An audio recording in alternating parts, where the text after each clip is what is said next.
You found the right place. This is Tales After Midnight. And tonight we're leaving the cold behind. No snow, no frozen rivers. Tonight we're going east, to Japan, to the old city of Edo, to summer nights so warm and still that people told ghost stories just to feel the chill. They had a tradition for it, a game called Hyaku Monogatari, the gathering of 100 ghost stories. They would light 100 candles in a room and take turns telling tales, and after each one, blow one candle out. So the room grew darker with every story told, until the last tale was spoken in almost perfect black. We have 9 stories for you tonight. Not 100, but enough. Snow women and blind musicians, peony lanterns and counting ghosts, floating heads and burning robes, the old Japanese kind of horror, quiet, patient, and very, very sad. If you're new here, this is what we do. Long nights, old stories, told slowly enough to fall asleep to. Leave this playing. Each tale stands alone. If you drift off in the 3rd and wake in the 7th, you haven't missed a thing. If you've been here before, welcome back. Different country tonight. Same dark. Now, dim whatever needs dimming. Get comfortable. Pull the covers up if you like. There's no rush. We have all night and all the dark we need. Let's begin.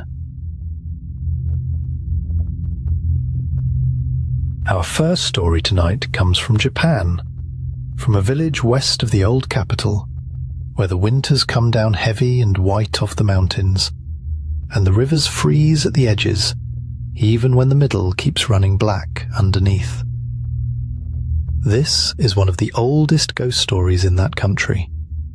It was written down a little over a century ago by a man who heard it from a woodcutter, who heard it, he said, from his own father, which means it had already been told and told again for longer than anyone could count.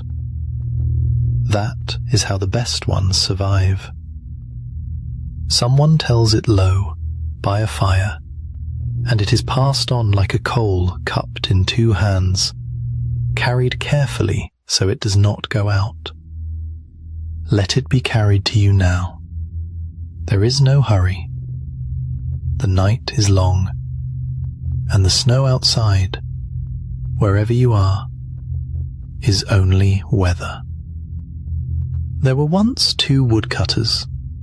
The elder was named Mosaku, an old man, weathered the way a good axe handle is weathered, smooth and dark and worn to exactly the shape of the hand that uses it.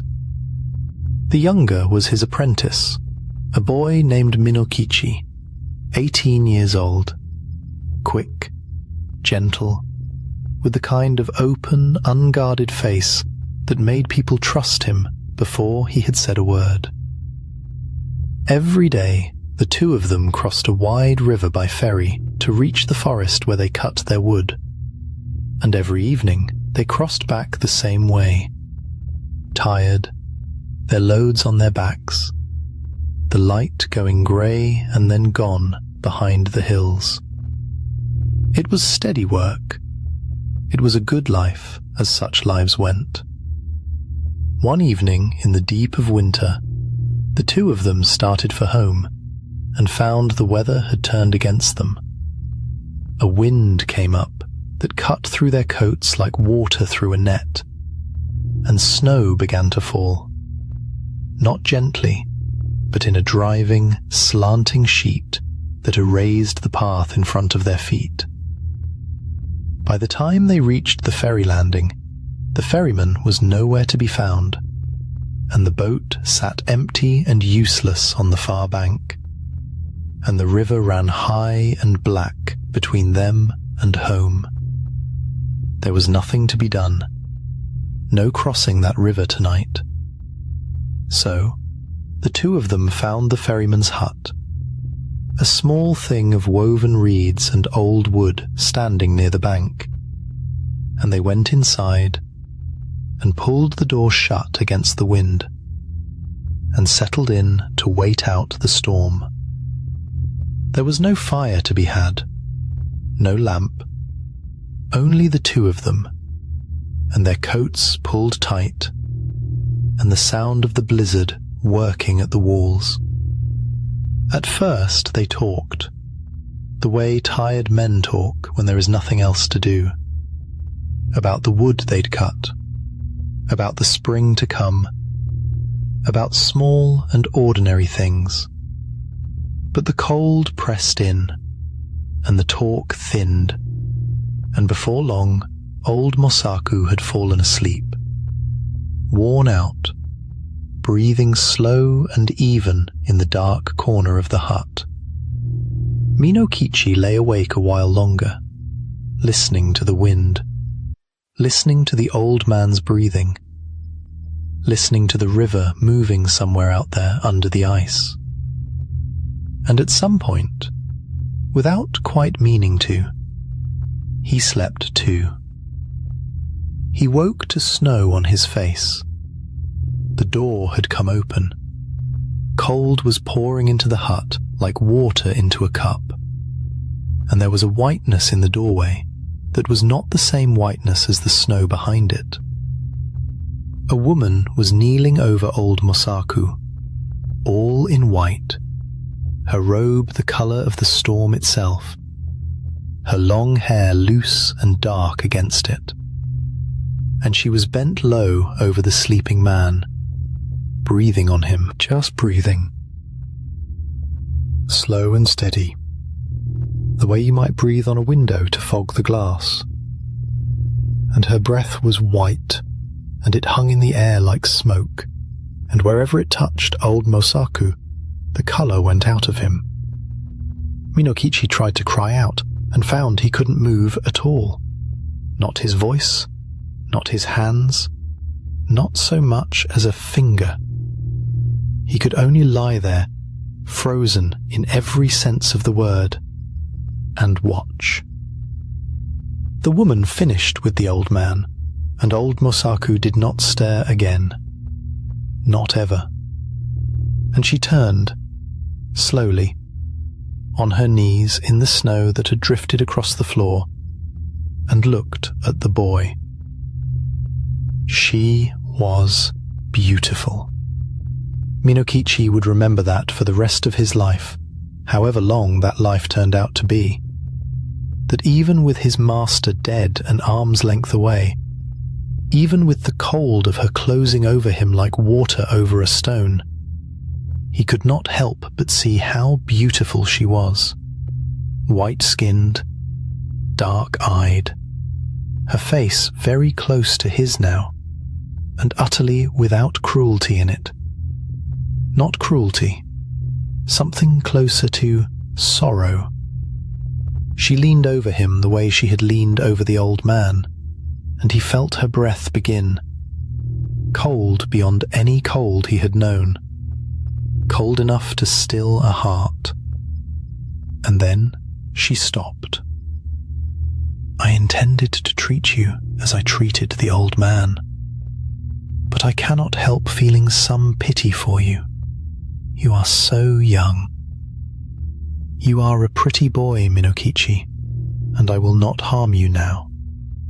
But if you ever tell anyone, your own mother even, anyone at all, what you have seen this night, I shall know it, and I will come back, and I will kill you.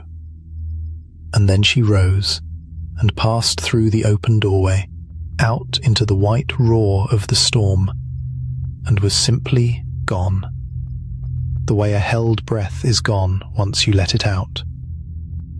Minokichi found he could move again. He got up. He called out.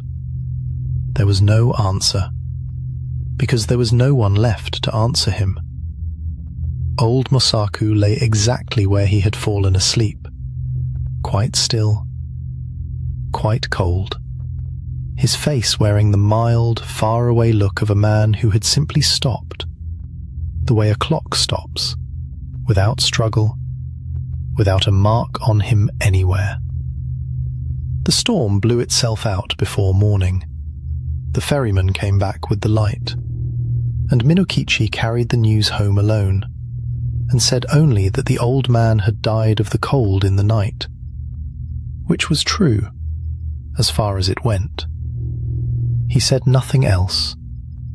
Not then, and not for a long time after. Years went by, the way years do when you are not watching them closely. Minokichi kept on with his work, cutting wood, crossing the river, growing from a boy into a young man with steady hands and a quiet way about him. And one evening, walking home along the road, he came upon a young woman travelling the same direction, alone. Her name, she told him, was Yuki. She was on her way to the capital to find work, her own family gone, and she walked and talked with him the rest of the way. And there was something about her, a paleness to her skin, a stillness in the way she carried herself, that he could not name, only admire. She was, he thought, the loveliest woman he had ever seen. One meeting became several became a courtship. Before the year was out, Minokichi had married her, and brought her into his mother's house, and Oyuki proved herself, in every way a village could measure such things, a good wife. Gentle, hard-working, kind to his mother in her failing years, and later, kind and patient with the 10 children the two of them raised together, one after another, in that quiet house by the river. And here is the detail the neighbours noticed, though none of them ever said it aloud, the way you don't say aloud the thing you cannot explain. Oyuki did not age. Year after year, while the other wives of the village went grey and stooped the way wives do, Oyuki stayed exactly as she had been the evening Minokichi met her on the road. Pale and smooth and untouched by time. A woman who had given birth 10 times and still looked, in every candlelit room, like a girl of 20. One night, many years into their marriage, the children long since put to bed, Minokichi sat watching his wife sew by lamplight, her face bent to the work, the lamp painting her white skin the warm colour of a thing it could not actually warm. And it was such an ordinary, contented moment that his mind wandered back, the way minds do late at night, to other nights, long past. "You know," he said, watching her, smiling, "seeing you like that in the lamplight reminds me of something strange that happened when I was a boy. I saw a woman once who was as beautiful as you are, Oyuki, and as white. Indeed, she looked very much like you." Oyuki did not look up from her sewing. "Tell me about her," she said. "Where did you see her?" And so, for the first time in all those years, Minokichi told it.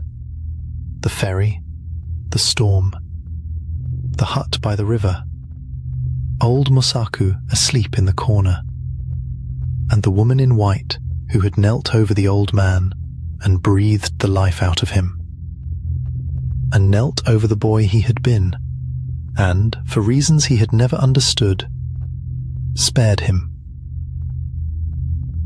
"I have never been sure," he said, "whether I dreamed her or whether she was real, but I have never forgotten her face." Oyuki set down her sewing. She rose and crossed the room to where he sat and stood over him, and something in the lamplight shifted, though the lamp itself had not moved at all. "It was I," she said. "It was I. I was that woman in white.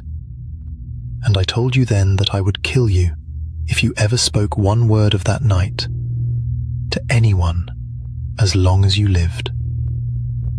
If it were not for the children sleeping there," she did not point, she did not need to, "I would kill you now, where you sit. But you must take very good care of them. Whatever fault may be found with you hereafter, I will not hurt you for their sake." And her voice, as she said it, rose and thinned into something like the wind under a door, and grew fainter and became, for just a moment, a wailing sound, like a wind in winter. And then she was a white mist that rose up toward the roof beams and shivered, and found the smoke hole above the hearth, and went out through it into the night, and was gone. She was never seen again. Minokichi sat a long while in the empty room, with the lamp still burning, and his wife's sewing still folded exactly where she'd left it, and no sound in the house at all, but his children breathing in the next room, steady and warm and alive. He raised those children alone after that, and by every account he raised them well, and he never married again, and he never once, for the rest of his life, spoke of that second night, the way he had, foolishly, spoken of the first. There is a kind of love in this story that does not fit the shape we usually give love, and that is, I think, why it has lasted 100 years and more. She spared him twice, once for his youth, and once for his children. Both times, it cost her the only home she had found.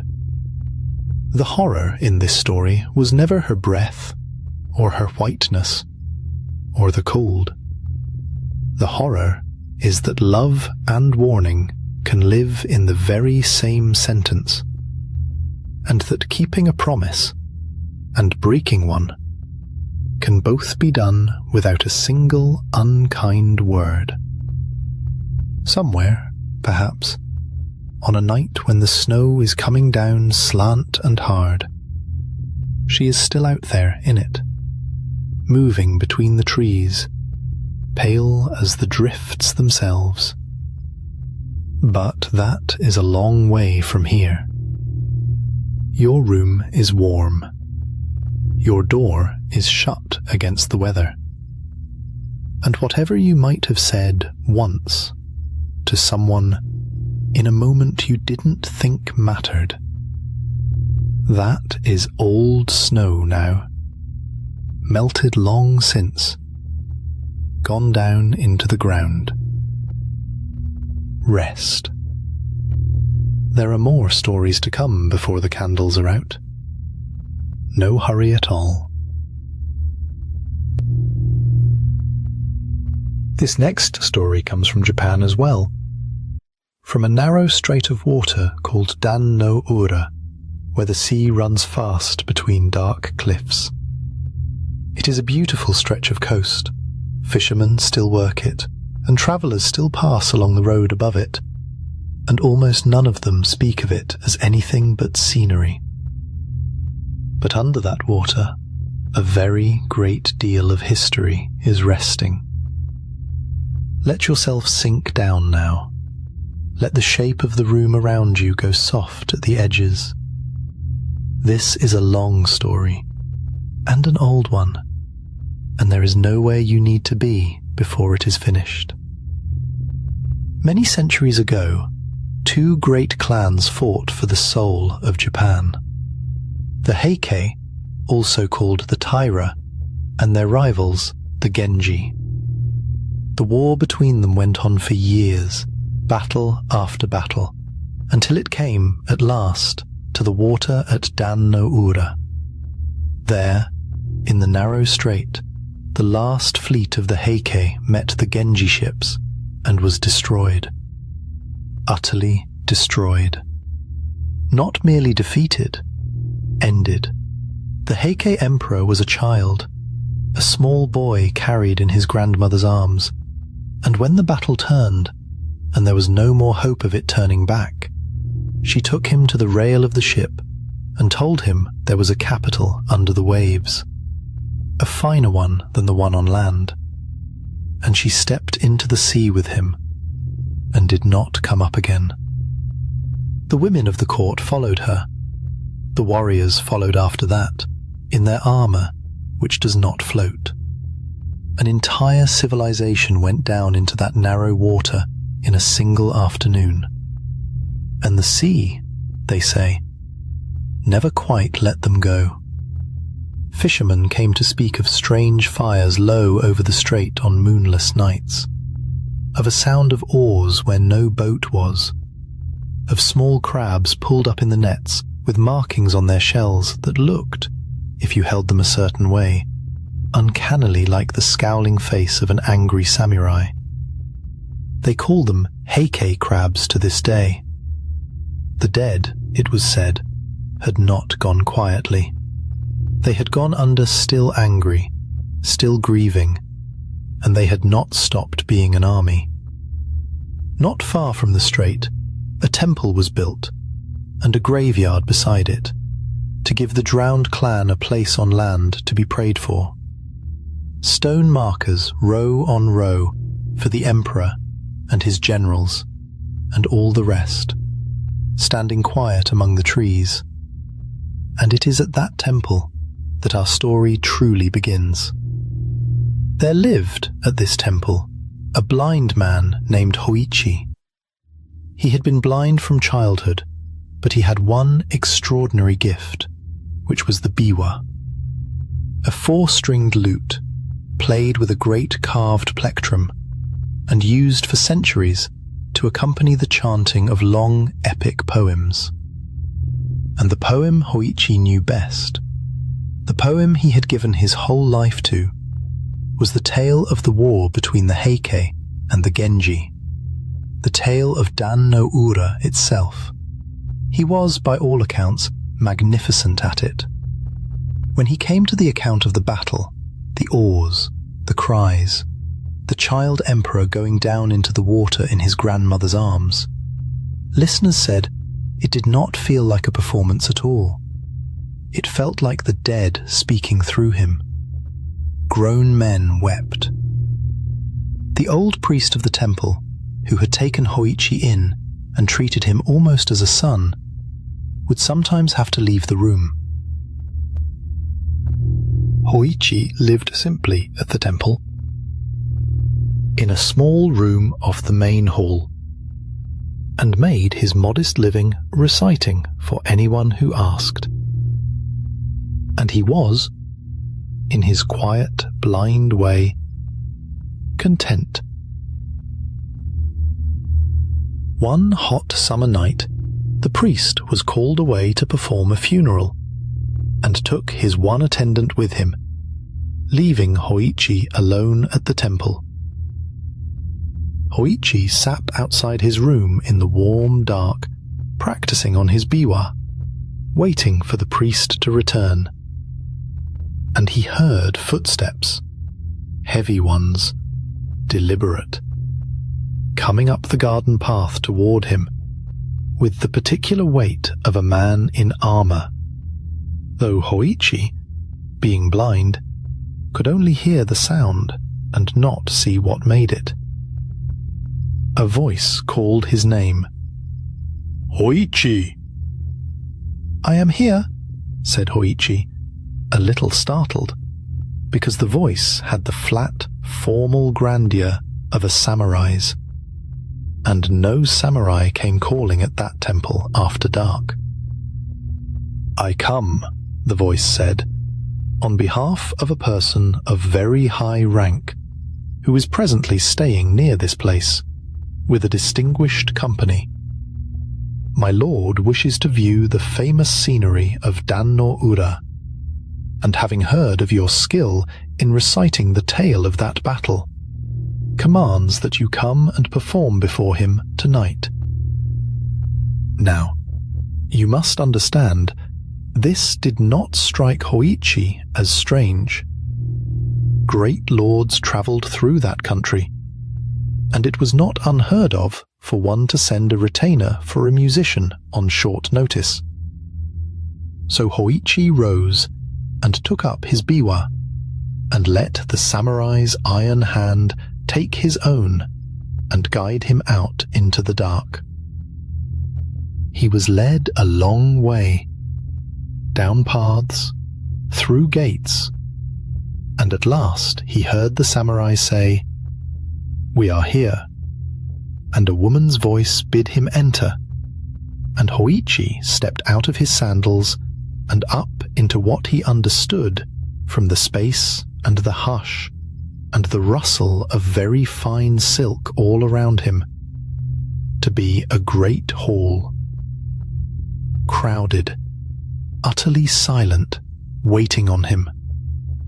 A woman's voice, clearly a lady of very high rank, told him that his lord wished to hear the entire tale of the heike, to the music of the biwa, and that he should begin. The entire tale, start to finish. It would take all night to recite properly, but Hoichi bowed and settled himself and began to play, and by every account he ever gave afterward, he had never played so well in his life. The room was so hushed, so perfectly attentive, that his fingers seemed to find things in the music he had never found before.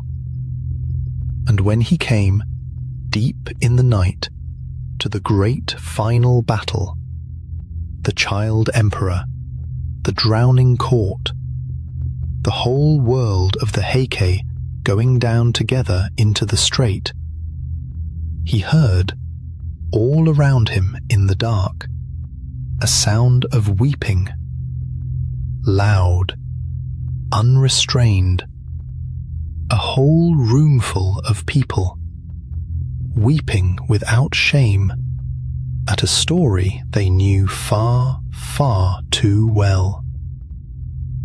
It was, Hoichi thought, the finest audience of his life. When he finished, near dawn, the lady's voice praised him extravagantly, and told him his lordship wished him to return and perform again on each of the next 6 nights, after which the company would be moving on. And she asked him, gently, to say nothing of this to anyone. The visit was a private one. Hoichi, flattered and tired and pleased with himself, agreed. The samurai walked him home through the last of the dark, and left him at his own door. He slept through the whole of the next day, and said nothing to the priest, who had returned and noticed nothing amiss. The second night, the samurai came again. The third night, again. Each time Hoichi was led out into the dark, and each time he played to that same vast, silent, weeping room, and each time he was walked home before dawn, pleased, and utterly certain he was serving a noble household. But the priest began to notice things.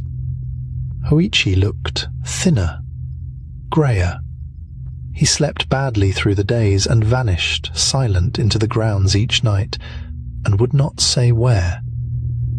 And when the priest asked him directly, Hoichi, bound by his promise, only said that it was a private matter, and begged not to be pressed.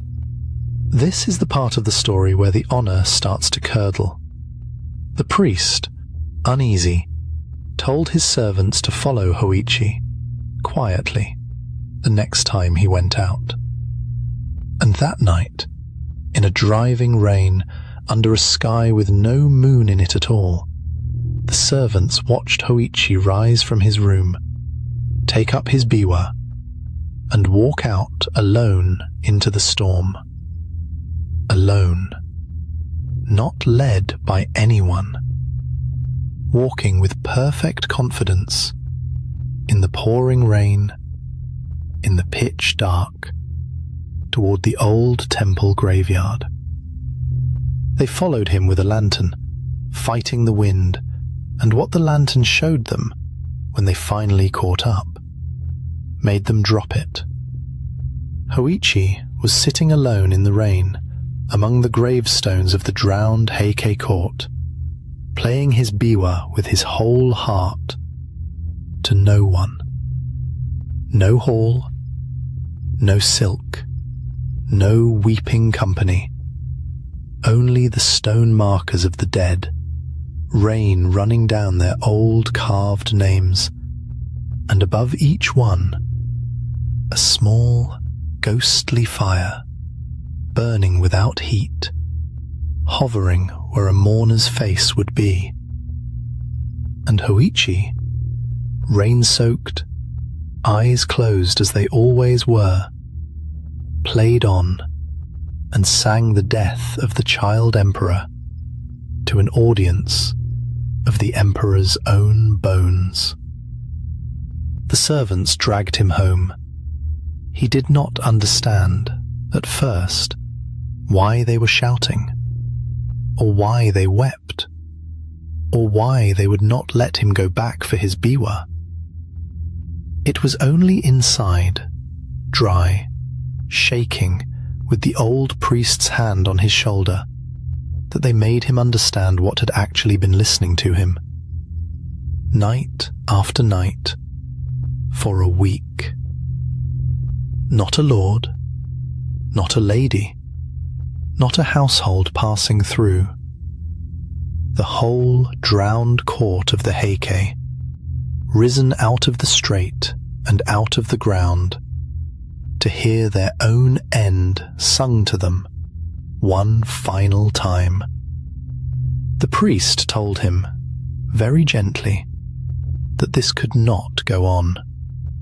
The dead who love a thing that much, he said, do not release it easily.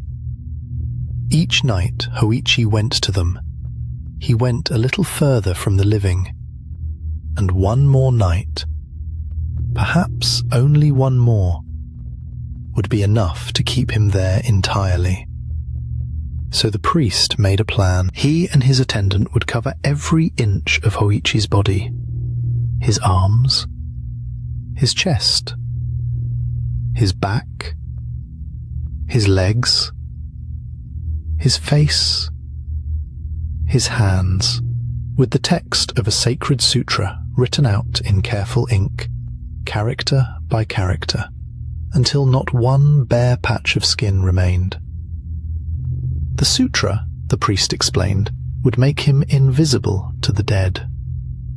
They would come for him and call his name, and see nothing at all. They stripped Hoichi to the waist and set to work with brush and ink through the long afternoon, the priest and his attendant working in total concentration, covering his back, his chest, his throat, his arms down to the fingers, his legs down to the soles of his feet, the sacred characters small and dense and unbroken, until Hoichi sat there in the candlelight, wearing scripture instead of skin. The priest told him, "Tonight they will come for you as always. Do not answer do not move. Sit perfectly still and say nothing, no matter what you hear, no matter how long it takes. If you can hold silent and still until they give up and go, you will be safe. And then the priest and his attendant were called away themselves for other temple business, leaving Hoichi alone in his room as night fell, sitting cross-legged, covered in sacred writing, with his biwa laid untouched beside him. And here is the terrible small detail on which this whole story turns. In their hurry, working against the falling light, the priest and his attendant had painted every part of Hoichi. Every part but one. They had forgotten his ears. Night came down fully, and once again, Hoichi heard the heavy footsteps on the garden path, the iron tread, the voice calling his name. Hoichi! Hoichi sat frozen, silent, every muscle still, and did not answer. Hoichi, the voice said again, closer now, with an edge of confusion in it that had not been there before. Silence. Footsteps came right up to the door of his room, and stopped. And the voice, very close now, muttered, almost to itself, "There is no Hoichi here. I see a biwa, and 2 ears, nothing else at all. 2 ears, hanging in the dark, bare of any sutra, with no body attached to them that the dead eyes could find. The command, the voice said, had been to bring Hoichi, or some proof of him, before the lord that had summoned him every night that week, and could not now return with nothing to show for the errand. And so, the samurai reached out through the dark, and took hold of the ears, and with 2 clean, terrible pulls, tore them both away. Hoichi, true to the priest's instruction, did not cry out, did not move, sat perfectly still through the whole of it, though the pain of it must have been immense, blood running down both sides of his painted, silent, motionless body. The footsteps withdrew. The garden went quiet, and Hoichi sat alone in the dark, earless, bleeding, and alive. When the priest returned near morning, and found him like that, he was horrified, and then, realizing what the missing patch of skin had cost him, almost unbearably guilty. But Hoichi lived.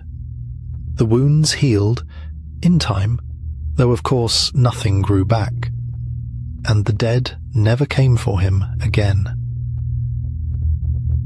Whatever bound them to that graveyard, whatever grief still moved them to gather and listen, it had been satisfied, or perhaps merely defeated, by a blind man's stillness and a night of missing skin. Word of what had happened spread quickly along that coast, and Hoichi's fame only grew because of it. People came from far away, not only to hear him play the fall of the heike, but to see, with their own eyes, the man the dead had marked and could not keep. They gave him a new name after that night, the only name he was known by for the rest of his long life.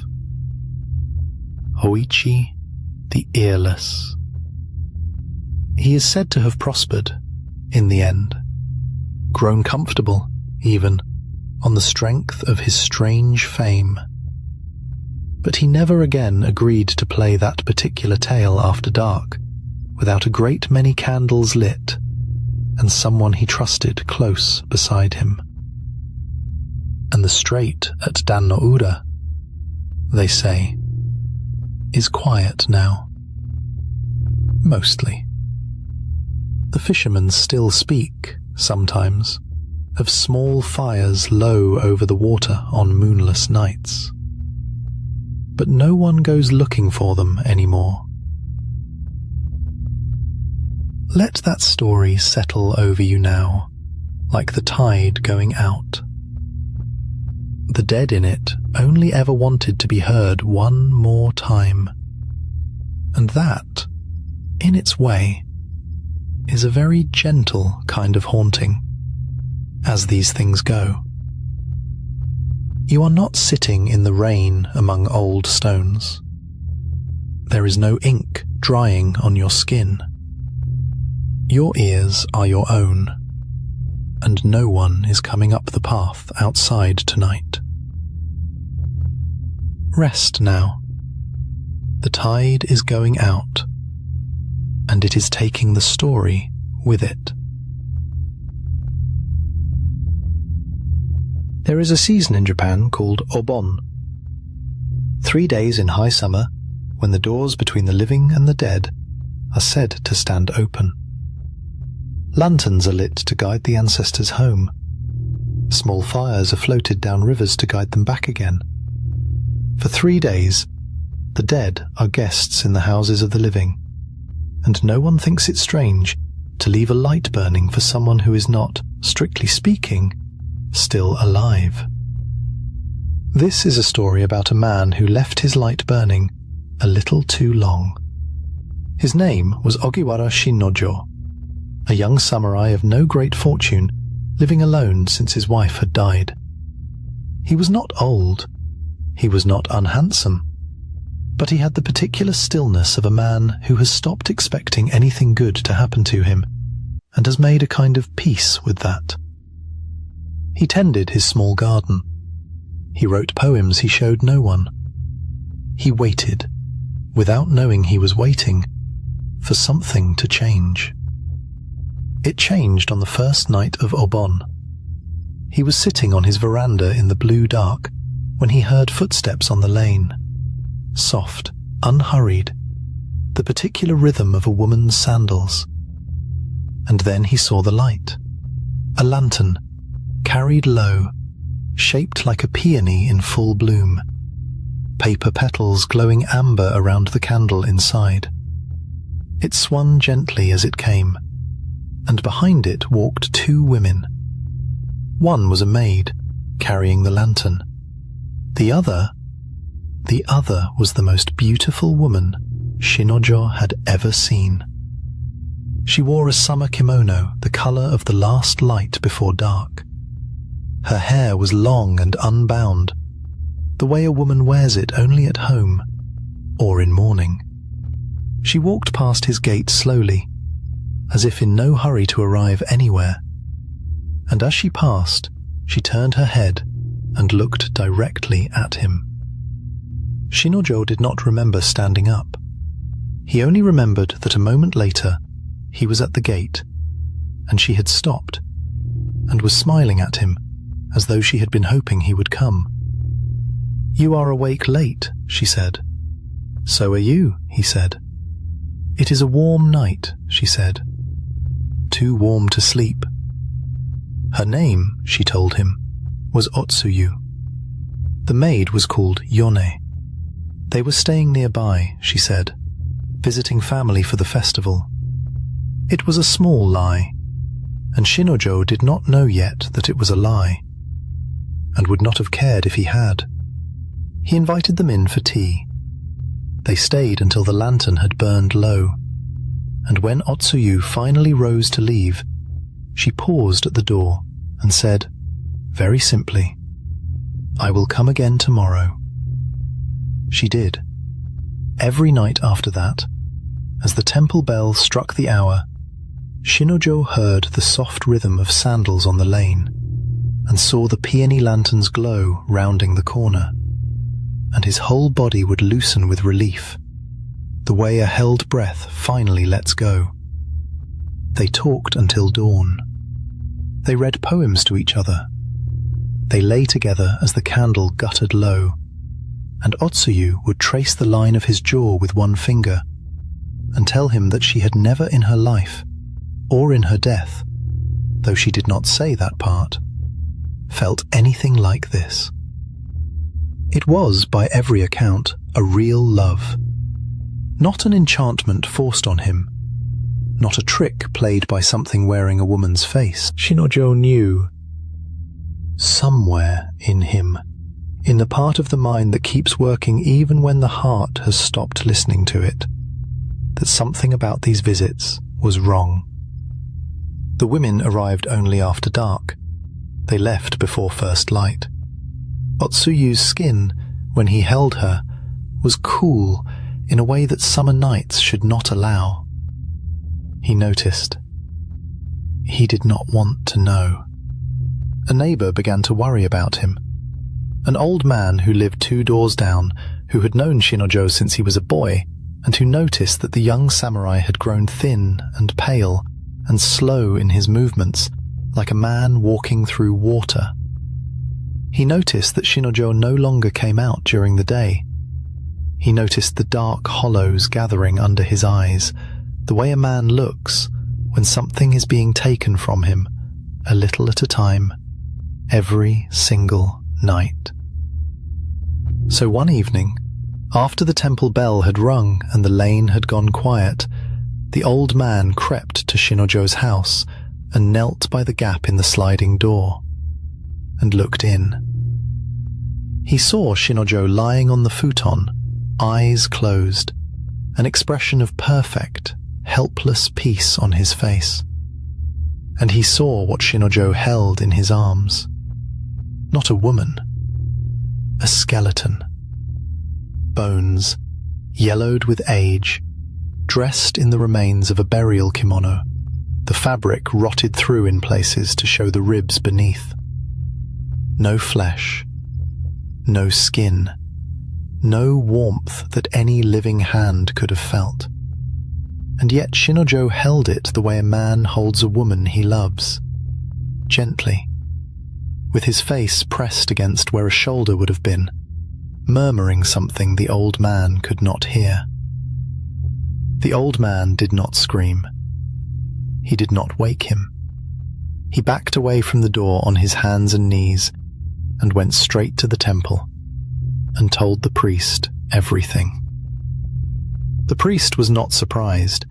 He had heard, he said, that a young woman named Otsuyu had died the previous year, of a broken heart, after a love affair had ended badly, and that her maid, Yone, had died soon after, from grief, or from something that grief becomes when it has nowhere else to go. They had been buried together in the temple grounds, not far from Shinojo's house. A peony lantern had been placed on the grave, as an offering, as they always are for the young dead.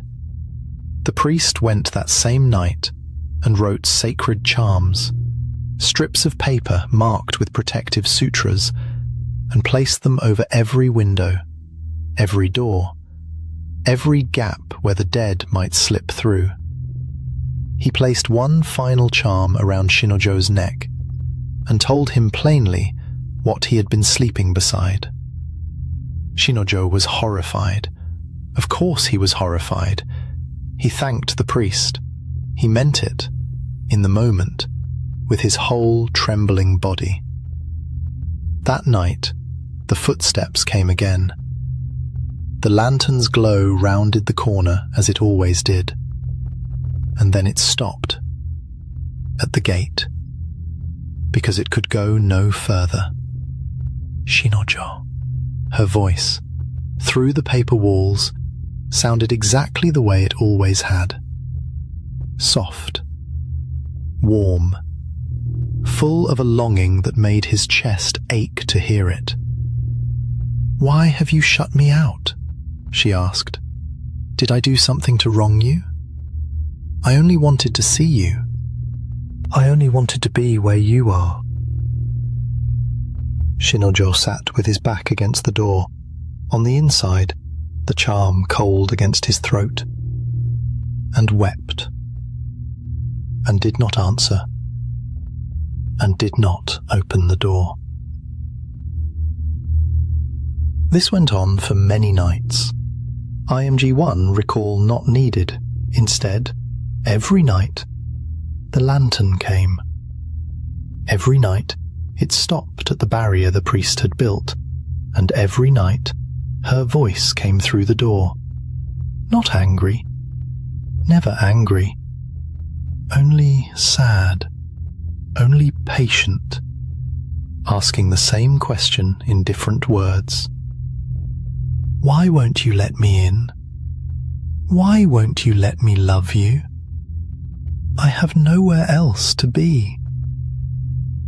And every night, Shinojo grew thinner and quieter, and more like a man already halfway to somewhere else. He was not afraid of her.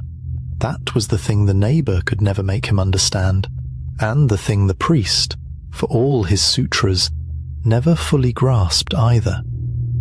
Shinojo was not a man protecting himself from a monster. He was a man being kept, against his will, from the one thing that had made him feel alive since his first wife died. The charms were not saving him. They were the wall between a starving man and the only meal he wanted. He held out for many nights, longer, perhaps, than anyone expected him to. But grief is patient, and love is more patient still. And longing, given enough dark nights in a row, will always, eventually, win. On the last night, Shinojo rose from his bed before the temple bell had even finished ringing. He walked to the door.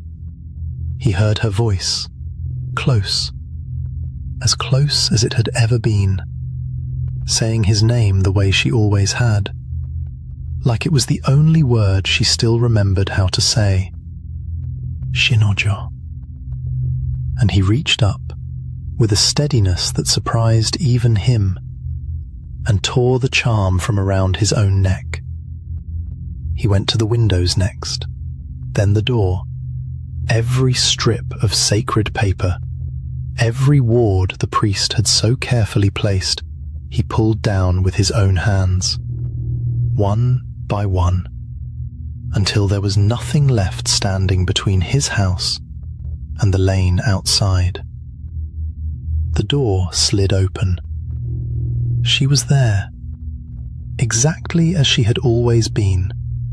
The summer kimono, the unbound hair, the smile of a woman who has been waiting outside in the cold for longer than anyone should have to wait, and has just now, finally, been let back in. He did not ask what she was. He already knew. He took her hand, cool, always cool, and drew her inside, and closed the door behind her, himself this time, on purpose. What passed between them that last night, no one can say. There was no neighbor watching, no priest listening at the gap in the door.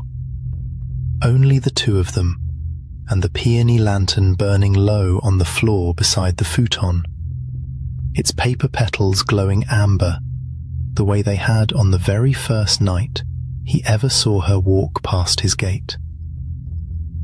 In the morning, the neighbor came to check on him, as he had every morning since the charms went up. He found the wards torn down and scattered on the floor. He found the door unlatched. And he found Shinojo. He was lying on the futon, exactly as the old man had seen him once before. Arms curled around something that was no longer there, in any way the daylight could confirm. His body was cold. It had been cold, the physician said later, since some hour in the deepest dark of the night. But it was his face, that the neighbor could never afterward describe, without his voice failing. Shinojo was smiling. Not the fixed, awful grimace that sometimes settles on the dead. Not a trick of muscle and rigor. It was a real smile. Soft. Easy. The smile of a man who has just been told the one thing he most needed to hear, and has finally, after a long and lonely life, been allowed to rest. They buried him near the temple, not far from a grave that already had a peony lantern resting beside it. Some say that on quiet summer nights during Obon, if you walk that lane very late, you can still hear the soft sound of sandals and see a warm amber light moving between two houses that are no longer there. Two shapes, walking together, unhurried, toward whatever house is willing, at last, to leave its doors unlocked.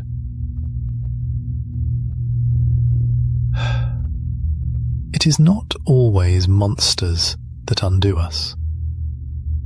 Sometimes it is only love, arriving at the wrong hour, wearing the wrong face, and asking to be let back in one more time than we should have allowed.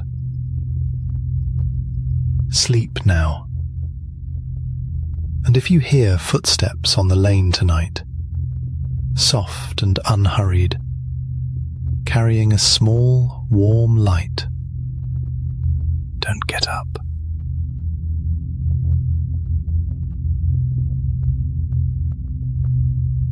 There is a well in the old Bancho district of Edo. It has been filled in for generations now, paved over, forgotten beneath the quiet streets of what is now Tokyo. But the people who lived there once, the people who could not sleep, say that on certain nights, if the wind falls still, you can hear something rising from beneath the stones. A voice. Counting. This is the story of Okiku, a servant girl, a house of samurai, and 9 porcelain plates that were never, ever meant to be counted past. In the household of Aoyama Tessan, a samurai of some standing, proud of his lineage and prouder still of his possessions, there was a set of plates. 10 of them, blue and white, imported at great expense, said to have come all the way from Holland, through Nagasaki, across the sea on ships that most people in Edo would never see with their own eyes. They were heirlooms. Aoyama treasured them the way some men treasure gold, or land, or the memory of their own importance. 10 plates, a complete set. 10. And in that household there worked a young woman named Okiku. She was quiet and careful and, by every account that has survived her, beautiful in the plain, unassuming way that draws a certain kind of attention whether it is wanted or not. Aoyama wanted her. He made this known in the manner such men have always made such things known, first with flattery, then with gifts, then, when those failed, with something closer to command. Okiku refused him, again and again. Not out of foolishness, she understood exactly what it meant to refuse a man of his station, but because some part of her would not bend, even when bending would have been so much easier. Aoyama did not take refusal well. Men rarely do when they have never had to learn how. So he devised something cruel. He took one of the 10 Delft plates, quietly, without witnesses, and hid it away where no one would think to look. Then he waited. It did not take long for the household to notice. 9 plates where there should have been 10. A gap in the set, like a missing tooth in an otherwise perfect smile.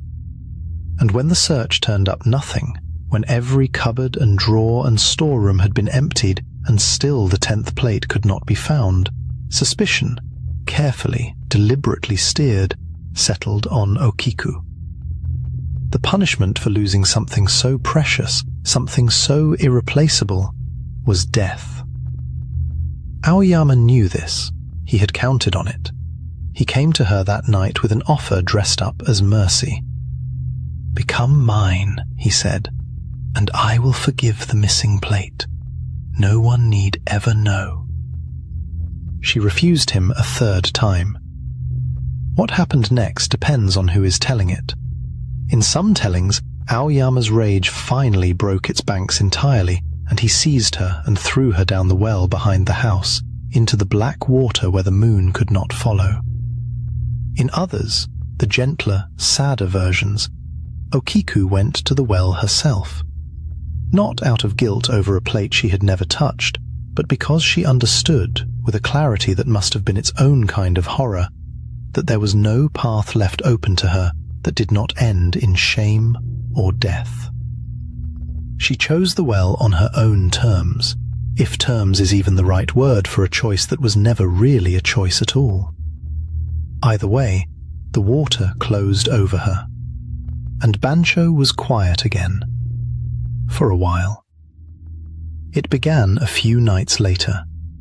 A sound rising up from the well shaft after the household had gone to sleep. Thin at first, easy to mistake for wind moving through the bamboo or a cat somewhere in the dark. But it was not wind. It was a voice. A woman's voice, flat and careful, counting. 1, 2.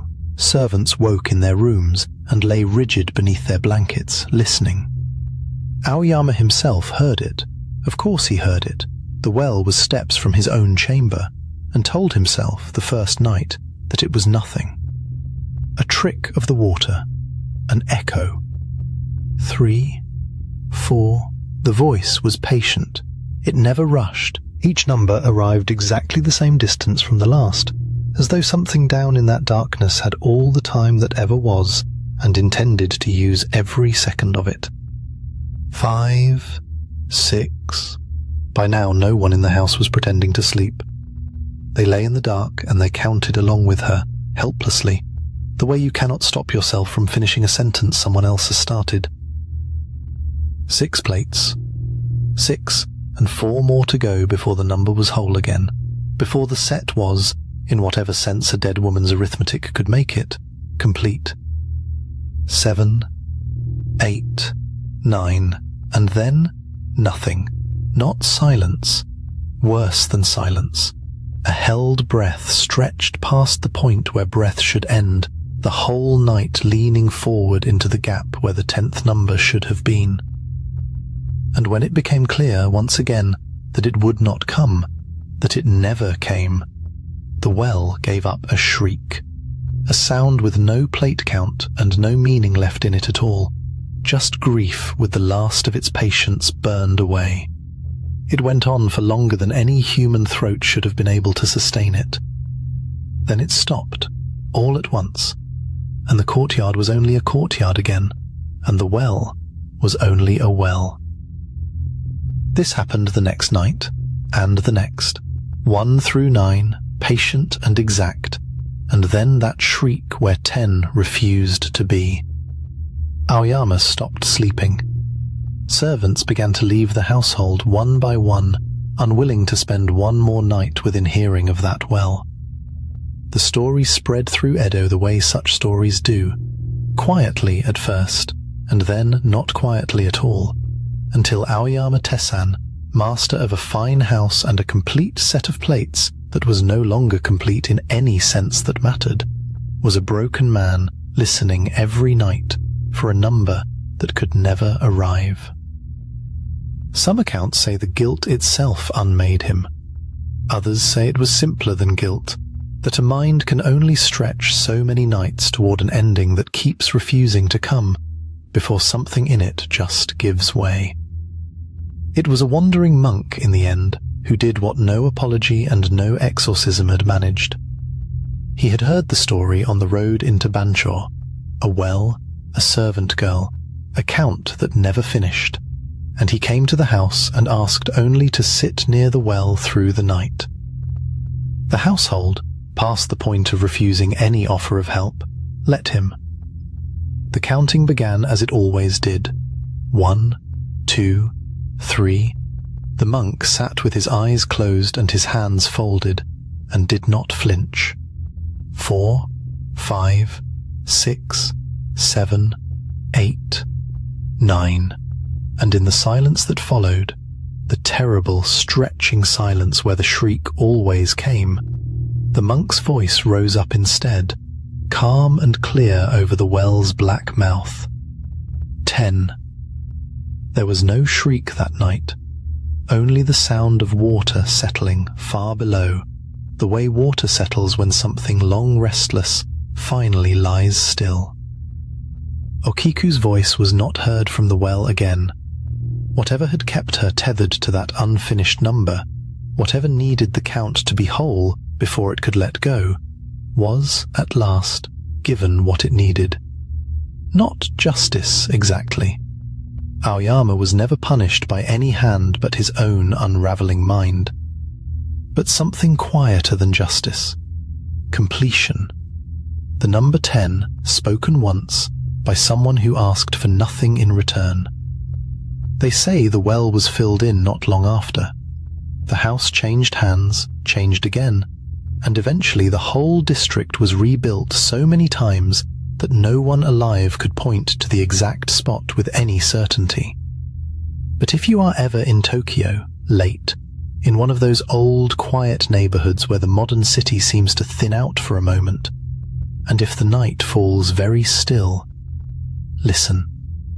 Just in case 10 centuries of patience only needed one voice, once, to finally let her rest. Sleep well. And if you find yourself counting anything tonight, sheep, breaths, the seconds between one thought and the next, let yourself reach the end. There is no need to stop at 9. There was a priest, long ago in Japan, named Muzo. He was a wandering priest, the kind who owned nothing but his robe and his staff and his begging bowl, and who walked from province to province, sleeping wherever the day left him. One evening, in a mountain district far from any town, the day left him on a high pass, with the light going out of the sky, and no village in sight. He walked until he found a hermitage, a small hut, half buried in the mountainside, with a single lamp burning in the window. An old priest lived there, alone. Muzo asked for shelter for the night.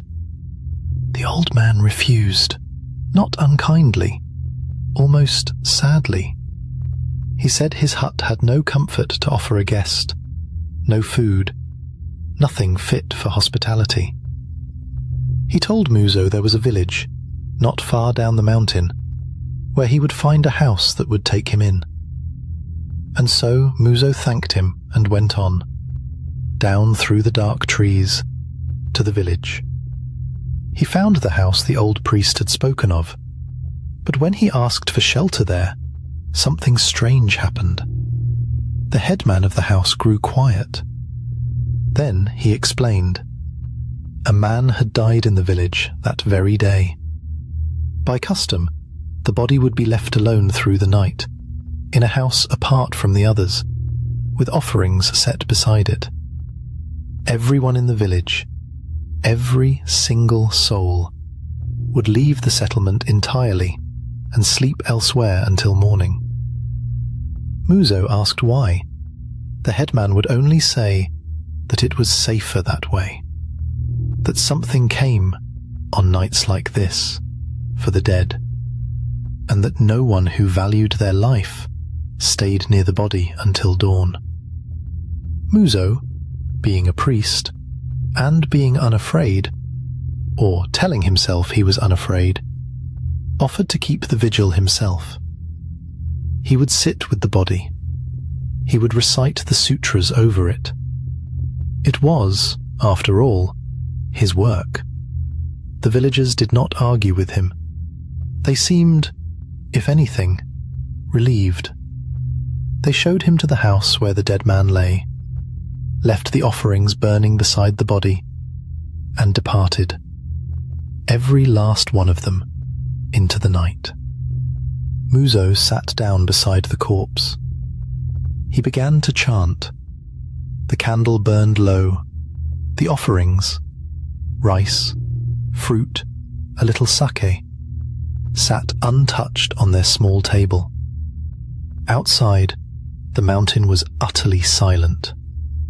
He chanted for hours. The night deepened, and then, near midnight, the air in the room changed. Something was standing in the doorway. Muso would say, later, that he could never fully describe what he saw. A shape, roughly the size of a man, but wrong in the way it moved. Too low to the ground. Too eager. It crossed the room without seeming to walk, and it went to the body.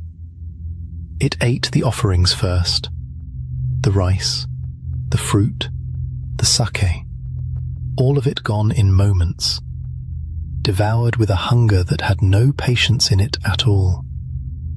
And then it turned to the corpse itself. Muso did not move. He would say later that he could not move, that his body had simply stopped answering him. And so he sat, chanting in a whisper, and watched the thing consume the dead man down to the bones, with the calm, terrible efficiency of something that had done this many, many times before. When it finished, it was gone. Not left. Gone, as though it had never been a shape that could leave through a door at all. Muso sat in the empty house until the sky began to grey, and then he walked back out into the village, and the village was waking.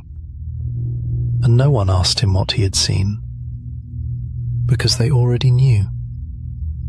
They thanked him, quietly, for staying, and Muso, shaken in a way he did not have words for, climbed back up the mountain toward the hermitage, because it was the only shelter he knew, and because he needed, badly, to sit somewhere quiet and think. The old priest was waiting for him, and the moment Muso stepped through the door, the old man's composure simply broke. He fell to his knees. "You have seen it," the old priest said. It was not a question. And then he told Muso the truth. He was the thing Muso had watched in the night. He was the Jikininki, the flesh-eater. Every night that a body was left in that village, it was he who came for it. Not by choice, not out of any hunger he had ever wanted, but because he was compelled to, driven by something inside him he could not resist, and could never satisfy. He told Muso why. In life, he said, he had been a priest too, a priest in this very district, many years before, and he had been, by his own account, a bad one. Not cruel, not violent, just hollow. He had performed the rites for money, only for money. He had sat at deathbeds and recited the sutras his family paid him to recite, and felt nothing, and meant none of it, and gone home afterward to count what he'd earned. He had comforted grieving families with words that were, to him, simply a trade, a service rendered a fee collected. He had never once, in his whole career as a holy man, prayed because he believed in anything. He had prayed because it paid. And so, when he died, he was not sent to any hell of fire. He was given something worse and more precise. He was condemned to hunger, endlessly, specifically for human flesh, and to satisfy that hunger, night after night, on the very bodies of the people whose faith he had taken money for and never once returned. A punishment built exactly to the shape of the sin.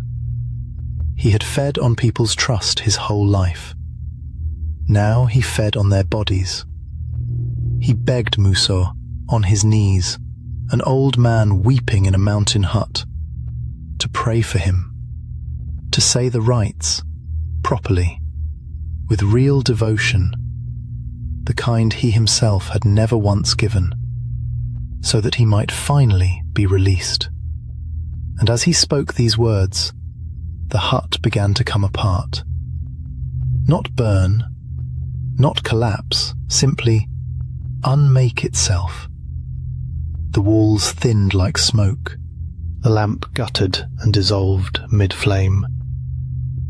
The old priest's voice went with it, fading mid-sentence, the last of his confession trailing off into nothing at all. And Musou was standing alone.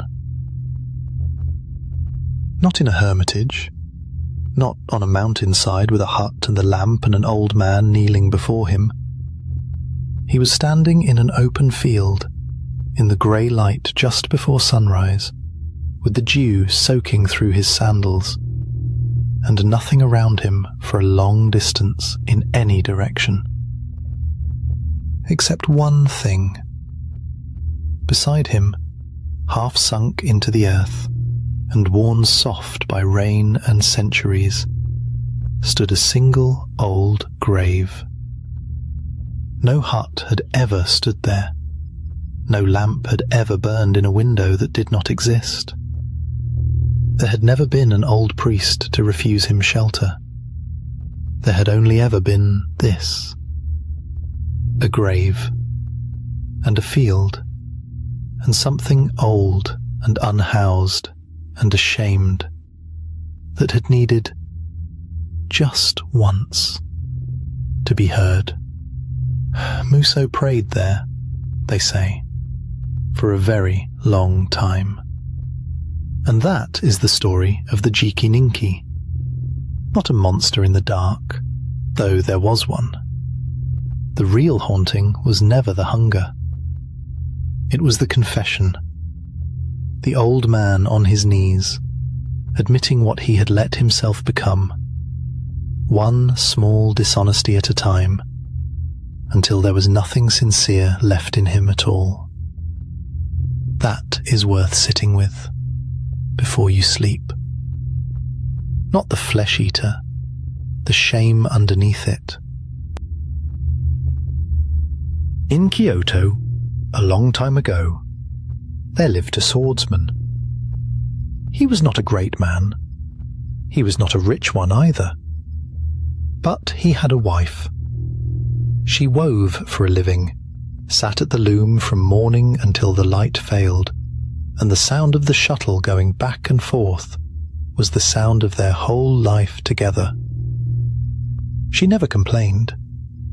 Never once, in all the lean years, did she ask him for anything he could not give her. She had hair the colour of ink on wet paper, black, and so long it pooled on the floor behind her stool when she let it down at night.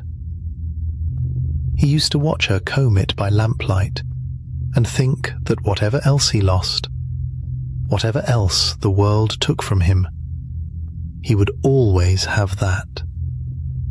Her hair, dark and glossy, spread across the pillow beside him.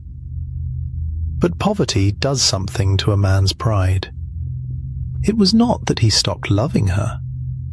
It was that he began to hate himself a little more each year for the smallness of the life he had given her. He watched other men in better robes, with better swords, with wives who did not have to weave to eat, and the shame curdled into something that looked, from the inside, very much like ambition. A position opened in a distant province, a governor's household, wealth and standing, and a way out of the loom's endless sound. The governor had a daughter. Marrying her would mean marrying his way upward. So he divorced his wife. He told himself it was practical.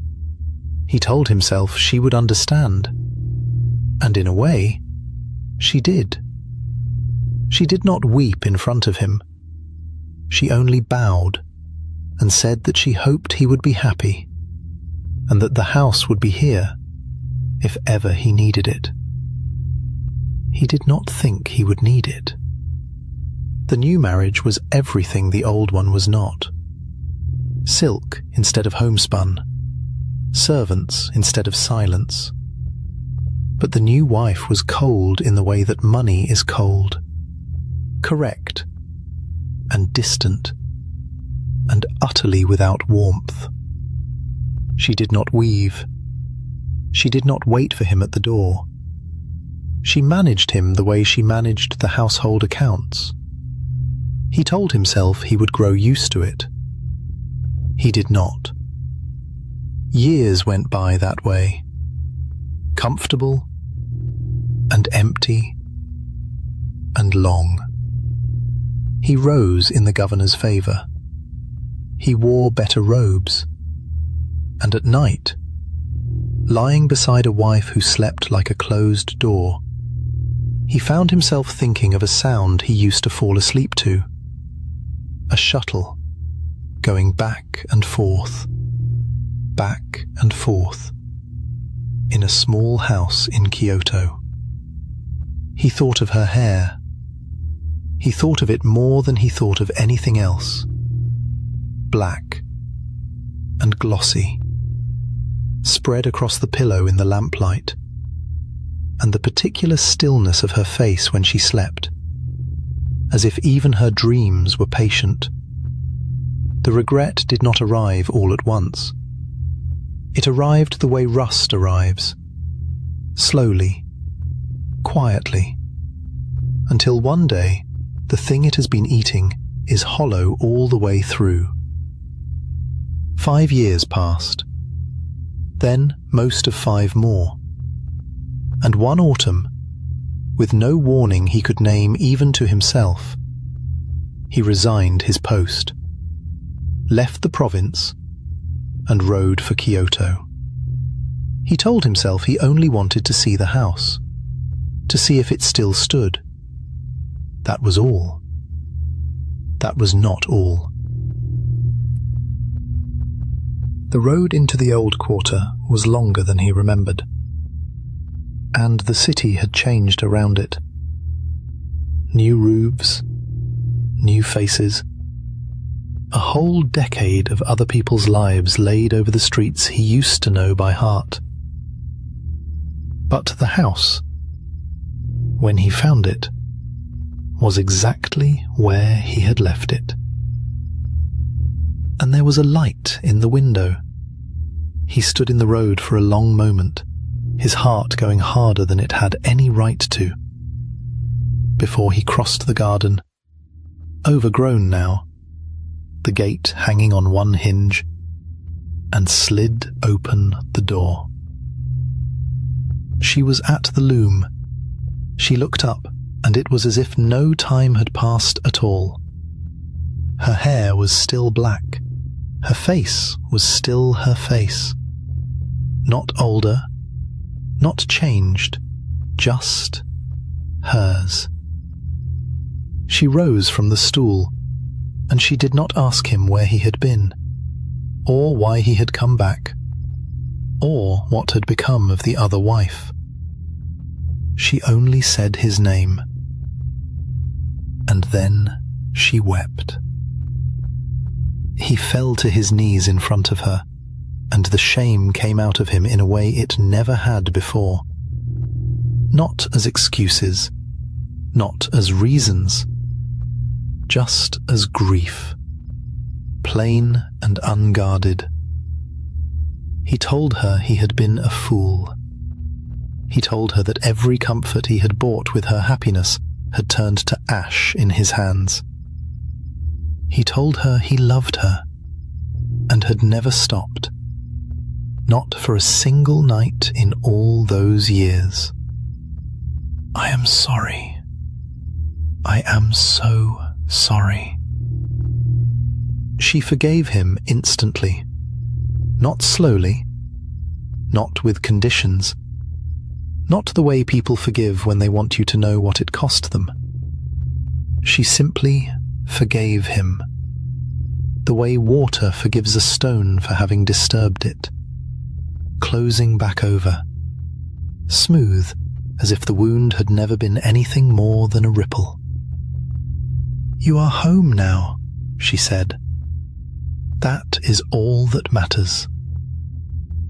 They talked until the lamp burned low, about the years apart, about small things, the way people do when the large things have already been said, and there is nothing left but the comfort of a voice.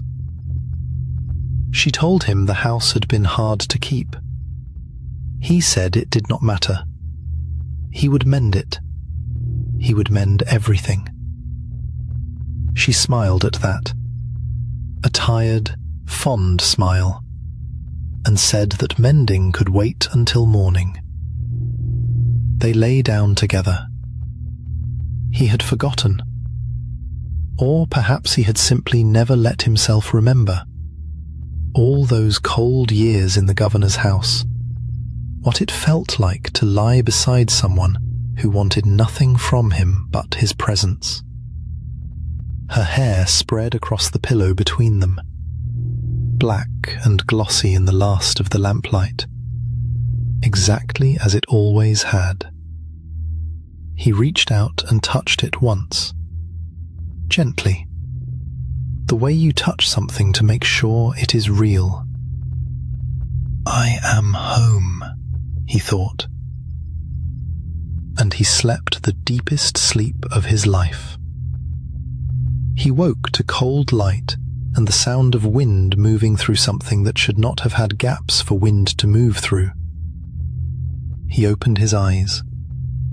The roof above him had fallen in on one side, open to a grey sky.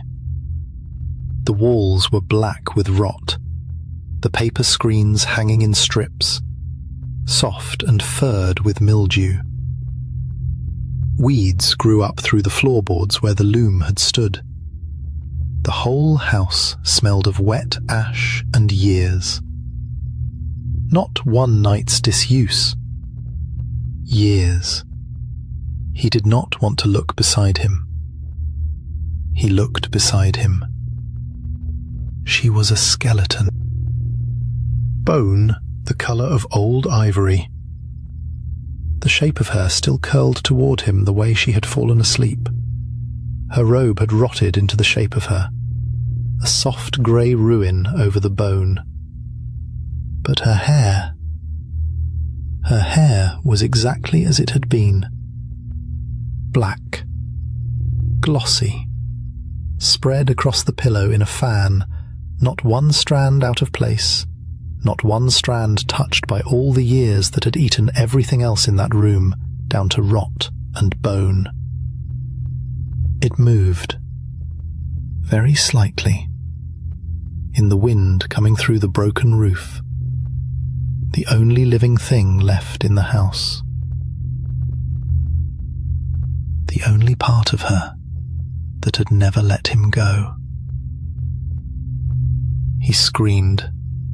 He did not remember getting to his feet. He did not remember crossing the garden, or the gate hanging on its hinge, or the road, or how far he ran before his legs gave out and he fell in the dirt and could not stop shaking. A neighbour found him there in the afternoon, an old woman who recognized the house he pointed to with a trembling hand and grew quiet before she answered him. She said the wife of that house had died not long after her husband left for the western provinces. Died of grief, the neighbours always said, though no one could put a date to exactly when, because no one had come to check on her, and by the time anyone thought to, the house had already gone quiet and stayed that way. Years. The house had stood empty for years. He had spent one night in it, or he had spent a night with something that still remembered how to wait for him, long enough to forgive him, long enough to hold him, long enough to let him sleep one night beside her hair. By evening, the men who found him said his own hair had gone entirely white. Every strand of it. He never went near that house again, but it is said that for the rest of his life, whenever he saw a woman with long black hair, combing it or letting it fall loose for the night, he would turn away, and something in his face would go very still, as if he were listening for a shuttle going back and forth in a house that was no longer there. Sleep now. Let your hair fall where it will. No one is waiting up for you tonight. This one is short. Sit with that a moment, because it's meant kindly. After Hoichi, after the lantern, after the servant counting her plates, you have earned something brief, something that opens and closes, and does not ask very much of you at all. Except one thing. It asks you to trust, just for a minute, a lonely road at night.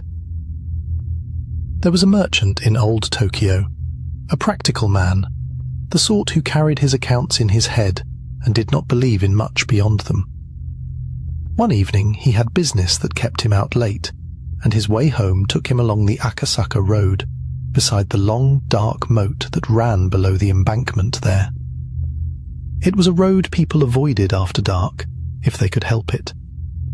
Not because anything had ever happened on it, exactly, only because it was very lonely and very quiet, and the water lay flat and black on one side of it the whole way.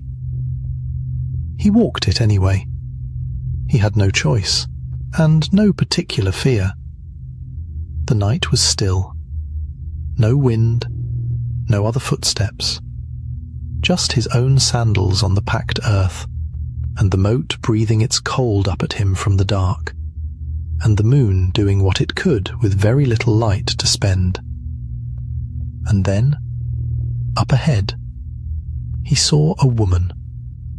She was crouched low by the roadside, near the edge of the moat, alone, and she was weeping.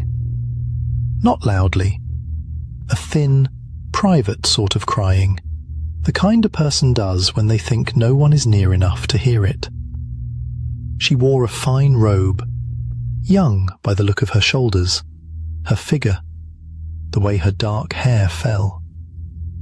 The merchant was, whatever else he was, not a cruel man. He could not walk past a woman crying alone on a road at night, not without at least asking if she was hurt, or lost, or needed help finding her way. So he stopped, and he came toward her. "O Jochu," he said. "Young lady, O Jochu, don't cry like that. Tell me what the trouble is. If there is anything I can do to help you, I will gladly do it." She kept crying, didn't turn, didn't answer. He came closer still and touched her lightly on the shoulder and said again, gently, "O Jochu, O Jochu, listen to me, please." Then she turned, and she took her hand away from her face, and she stroked her face with her hand, and he saw that she had no eyes, no nose, no mouth. And he screamed. He screamed, and he ran. He did not look back. He ran the way you run when your body has made the decision without asking the rest of you. No thought in it at all. Only the road going by under him, and the dark moat sliding past on his left, and his own breath tearing at his throat. He ran a long way before he saw a light. Far off, small and warm and steady, a single paper lantern, and beneath it the shape of a soba vendor's cart, set up for the night trade, the old peddler standing patient beside it the way such men do, waiting for anyone hungry enough, or lonely enough, to want a bowl of noodles at that hour. The merchant made for that light, the way a drowning man makes for a rock. He reached the cart and collapsed in front of it, gasping, clutching at the vendor's sleeve, hardly able to get the words out. "A woman," he managed. "By the moat. I saw a woman, and she had no face." The vendor did not look alarmed. He did not ask which woman, or where exactly, or whether the merchant was quite well. He simply tilted his head, mild and thoughtful, the way a man considers a customer's order. "Her face, you say?" the vendor said slowly. "Was it anything like this?" And he stroked his own face with his hand, and it became like an egg. And, at the same moment, the light went out. That is the whole story. That is all of it. There is no explanation offered, no reason given, no lesson to take home and turn over on the pillow. Just a lonely road, and a kindness offered to something that wasn't a woman at all, and a bowl of noodles that was never eaten, and a dark that came down twice in one night for the same poor man. Hearn tells it plainly, almost cheerfully, the way you'd tell a joke, right up until the lantern goes out. That's the whole design of it. Not dread that builds, dread that arrives. Twice. Each time exactly when you thought you were safe. You are safe now, though. Truly. Nothing on this road is waiting to turn around. Take a slow breath. Let the dark stay simply dark for a while. There is more to come before the candles are out. No hurry at all. There was once a samurai named Kai who set down his sword and took up the robes of a wandering priest. He had seen enough of killing. He wanted, instead, to walk through provinces, through seasons, through the long quiet that comes after a life of violence has ended. On an evening late in autumn, the path he followed climbed into mountains that had no name he knew. The light went first gold, then grey, then gone. And just as the cold began to close its hand around him, he saw it. A single house, low-roofed, half-swallowed by trees. Smoke rising thin and grey from its chimney like a thread pulled loose from the dark. He knocked, and the door opened. A woodcutter stood there, broad-shouldered, weathered, with the kind of face that had spent itself smiling more than frowning. Behind him, women moved in the lamplight. His wife, his daughters, perhaps a sister, setting down bowls, stoking the fire, murmuring to one another in the easy shorthand of a household that has lived together a long time. "Come in," the woodcutter said. "It's no night to be walking. Come in and eat with us." And Kai, who had slept in doorways and under bridges and once, in winter, inside a hollowed log, Kai wept a little, though he did not let them see it. He had forgotten, somewhere on the road, that people could simply open a door like that, that kindness could be so plain. They fed him rice and mountain vegetables, and a broth that tasted of the whole forest boiled down to its warmest part. The daughters laughed at something one of them said. The woodcutter told stories of the mountain. A bear seen twice in 10 years, a spring that never froze, a shrine so old the characters on its stone had worn to shadows. Kai listened and ate and felt, for the first time in a long while, that he was simply a guest, and not a wanderer, and not a man who had once carried a sword for reasons he no longer wished to name. "You may stay the night," the woodcutter said when the fire had burned low. "We have little, but we have a room, and it is yours." Kai thanked him. He was shown to a small room at the back of the house, a futon laid out, a single lamp burning low beside it. He lay down. He closed his eyes, and sleep would not come. It was not fear exactly.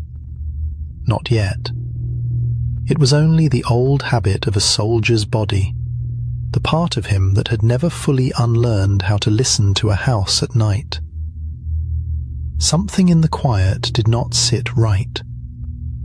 He rose, quietly, and told himself it was only that he wished to meditate beneath the sky, as he often did on the road.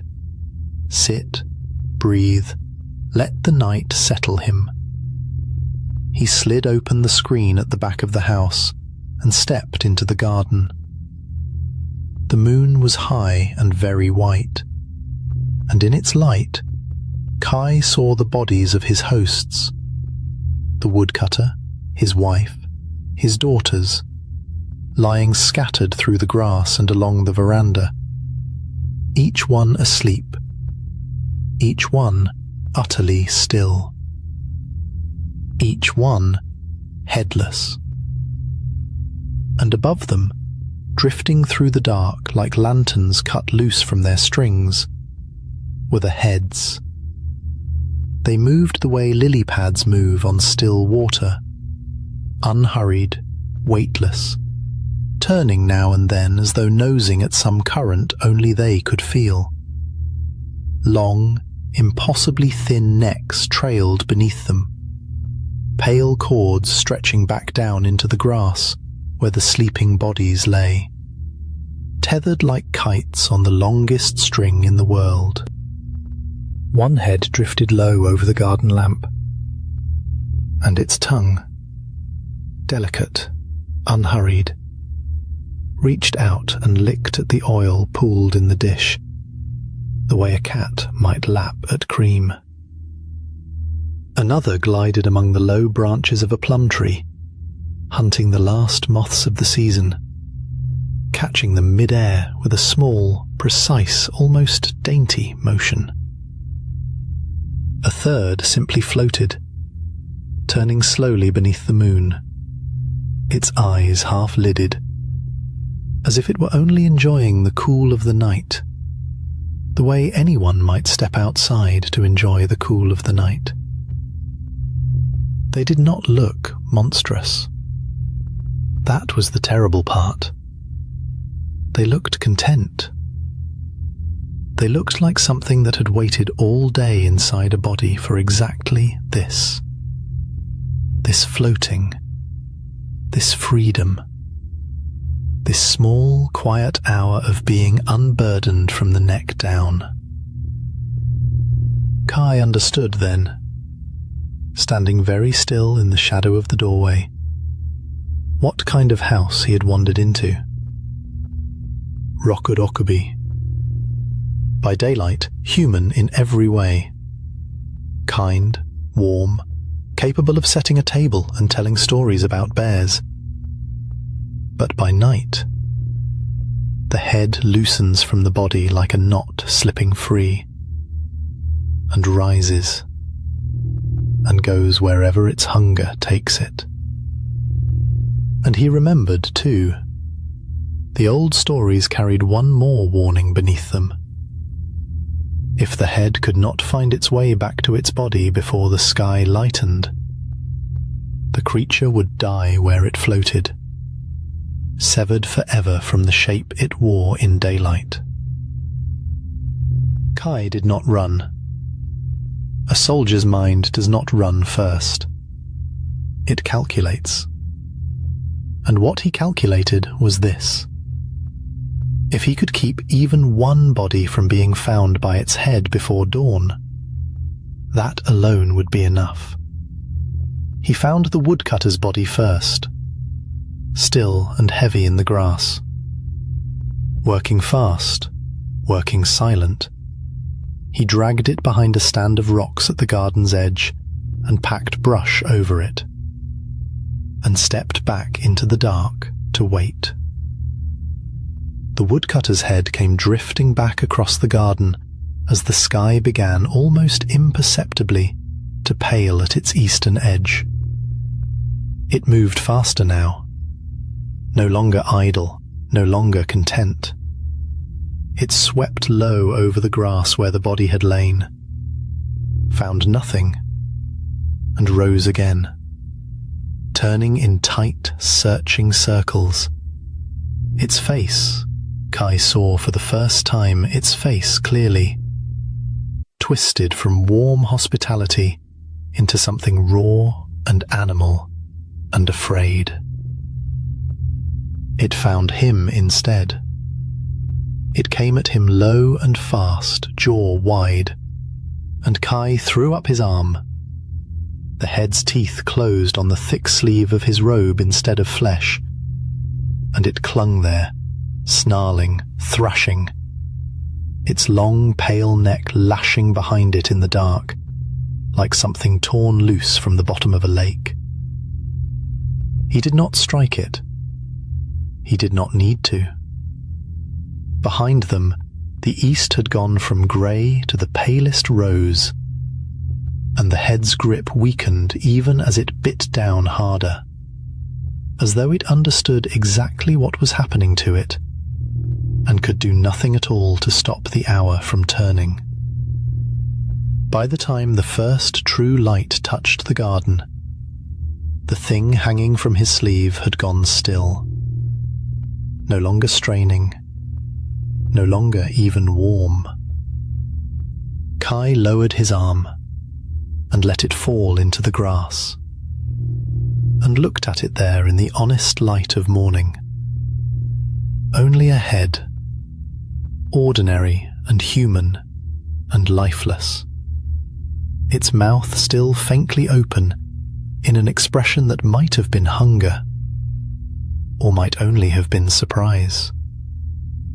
Kai did not stay to see what became of the rest of the household when the sun rose fully. He gathered his things while the light was still soft and grey, and he walked back down the mountain path the way he'd come, past the spring that never froze, past the shrine with its shadow-worn stone. He thought as he walked of the warmth of that room the night before, the rice, the broth, the daughters laughing, the woodcutter's easy welcome. It had all been real, he decided. That was the part that troubled him most. The kindness had not been a mask over the hunger. It had simply been the other half of it. Two things a single house could hold, the way night and day are held inside the same turning sky. He never went that way again. But sometimes, on quiet nights, in houses far from that mountain, he would wake without knowing why, and lie very still and listen for a long moment to the darkness, just to be sure that everything sleeping around him had kept its head.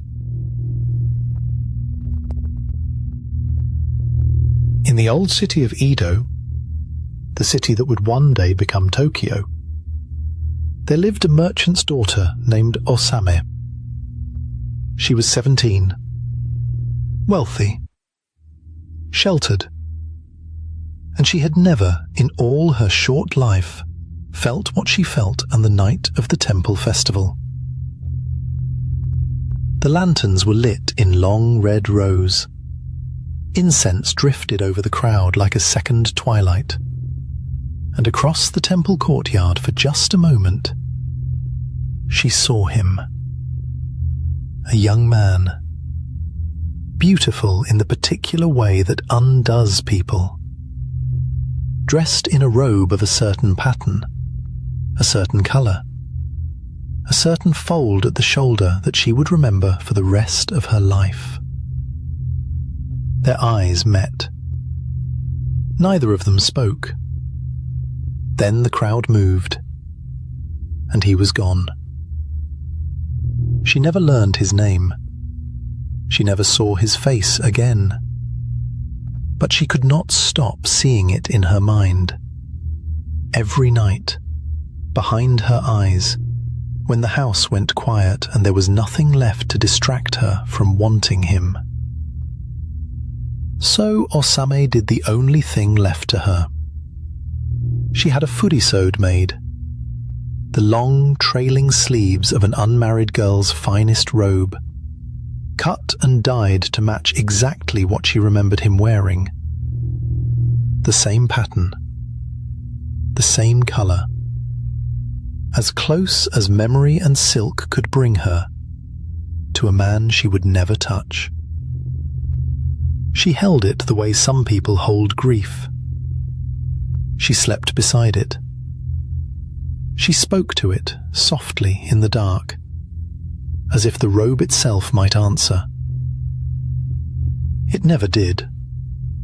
Love that has nowhere to go does not simply fade. In Osame it turned inward, and it began quietly to consume her. She stopped eating. She stopped leaving her room. Month by month she grew thinner, paler, more distant from the world of the living, until, still young, still holding the robe, she died. Her family, grieving, did what grieving families did. They gave her furisode to the local temple, a customary offering, a way of letting go of what a daughter had loved. The priests sold it on, as temples often did with fine cloth, to a merchant dealing in second-hand silk. It was bought by another family, given to another daughter of similar age, similar station, and within the year she too grew pale. She too stopped eating. She too wasted away in her bed and died. The robe went back to the temple. It was sold again. A third young woman wore it. A third young woman sickened and dwindled and died with the furisode folded beside her, exactly as Osame had died. 3 times now. 3 daughters. 1 robe. By the time it returned to the temple a 3rd time, the priests no longer believed in coincidence. They believed, as anyone would, faced with such a pattern, that grief this large does not simply end when the body does. That Osame's longing had gone into the silk itself, and was still there, still reaching for something it could not have, still pulling the living down into the same hollow it had made for her. There was only one remedy the priests knew for a thing like that. Fire. On the 18th day of the 1st month, in the 3rd year of my recce, 1657 by the Western count, The priests of Honmyoji Temple gathered in the courtyard to perform a purification. They would burn the cursed Furisode, and with it, they hoped, whatever remained of a girl's unanswered love. They lit the fire. They lowered the robe into it. And as the silk began to burn, witnesses said, characters appeared in the flame itself. Words of fire blazing bright against the dark cloth, visible for only a moment before the whole robe went up. Some say it was the strain of the ritual playing tricks on frightened eyes. Some say it was something else entirely, finally finding a voice. Then the wind came. A gust, sudden, hard, unseasonable, tore through the courtyard and caught the burning robe whole, lifting it off the fire and up into the air, a sheet of flame with trailing sleeves, sailing out over the temple wall and into the wooden rooftops of Edo. Edo, in 1657, was a city built almost entirely of wood and paper, packed close, dry from a long winter without rain. The burning robe came down on a roof. That roof caught. The wind, the same wind that had carried the fire there, did not stop. It spread to the next street, and the next.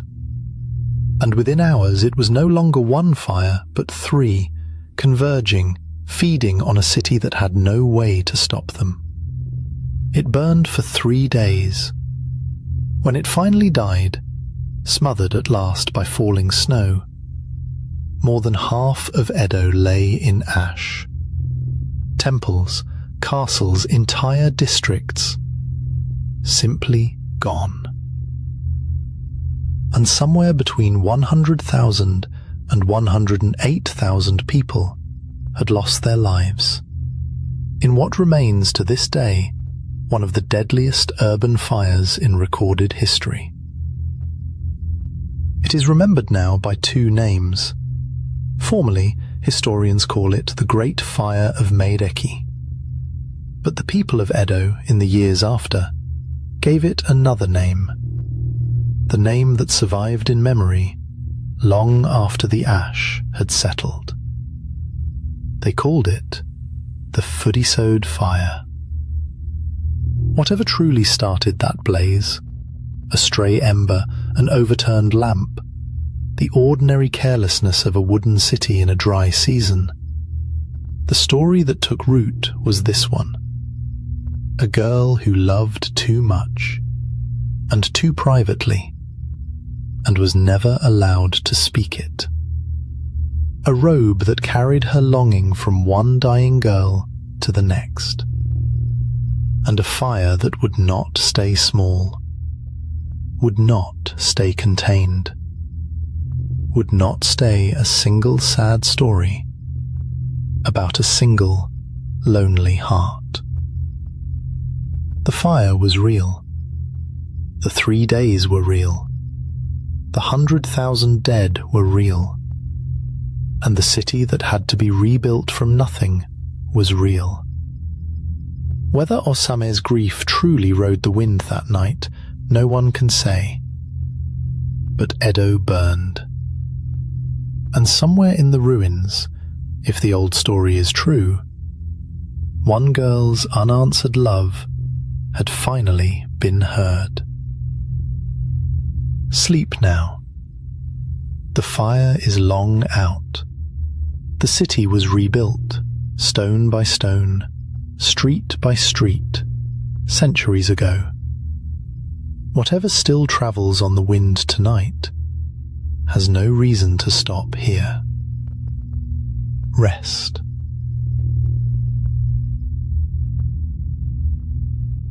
Nine candles, 9 stories, and the room is almost dark now.